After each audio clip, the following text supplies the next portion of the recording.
Kolbrin Book of Wisdom, Chapter 7, Duties, Obligation, and Service to Life.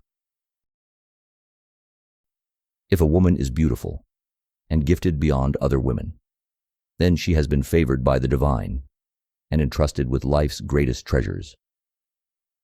Therefore, she should not conduct herself as other women, for many men will seek after her, and she must be discriminating.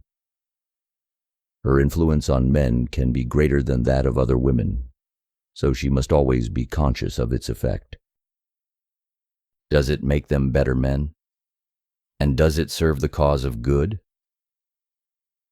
The attitude of gifted and beautiful women is of prime interest to those who concern themselves with the spiritual uplifting and advancement of mankind.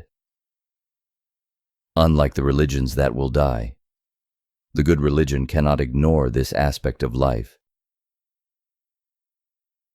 The beautiful woman, if she be good, is proud of being the guardian of such treasure and safeguards it from polluting hands.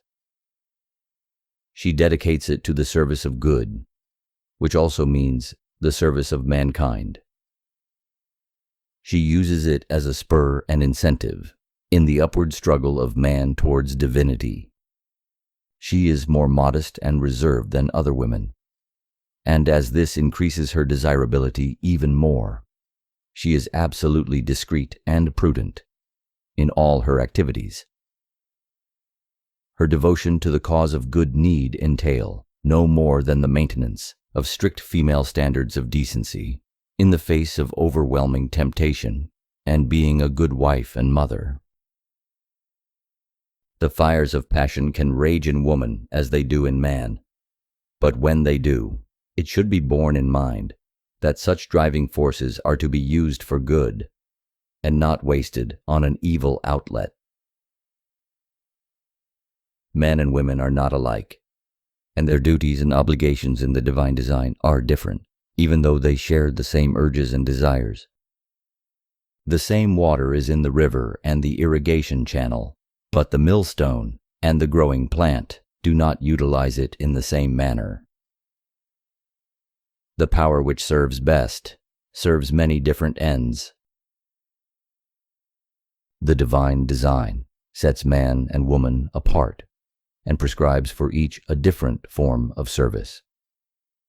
Women are not called upon to be warriors, and men are not intended to bear children. Yet, the differences of man and woman complement one another, and coming together, form a harmonious whole.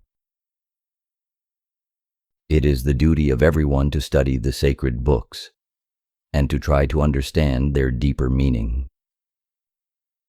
All should learn a skill whereby a useful livelihood be earned, and knowledge and wisdom should be increased day by day. As the purpose of life is to develop spirituality and further the divine design, it would be utter foolishness to neglect this. Each person should try, each and every day, to become a better balanced being, living a more harmonious life. The obligations of men reach out far and wide, while the obligations of women incline towards the beautification of life and enshrine the virtues. The duties of manhood tend to draw men from home and comfort, while those of womanhood tend to draw women to serve hearth, home, and family. Man worships at the altar of duty and obligation, while woman worships at the altar of virtue and service. Both bow before the altars of love. It is the duty of anyone who can to set right what another has done wrongly or in error. No one who has the welfare of mankind at heart can say, "This does not concern me," or "I have no interest in what another does." Do not neglect the welfare of the sick and aged, for this is an obligation each one bears. Visit those who are ill, for visitors break the loneliness of their days. Enter the sick room cheerfully, as though it were a pleasure, and not as if you were fulfilling an obligation. Be considerate of their circumstances, and do not overstay.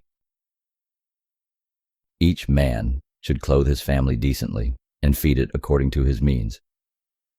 He should never allow any member of his family to become shabby, unclean, or indolent. When something goes wrong within a house, it shall be the head of the house who will answer for it. Though every child is born with certain tendencies, the parents incline them as they will, and therefore cannot deny responsibility for what a child becomes. When the child grows up to be a worthy man or woman, parents will often hasten to take credit. But when the child turns out to be a disgrace, they are tardy in accepting responsibility. Yet, the bad is more likely to result from what the parents have done, or failed to do, than is the good.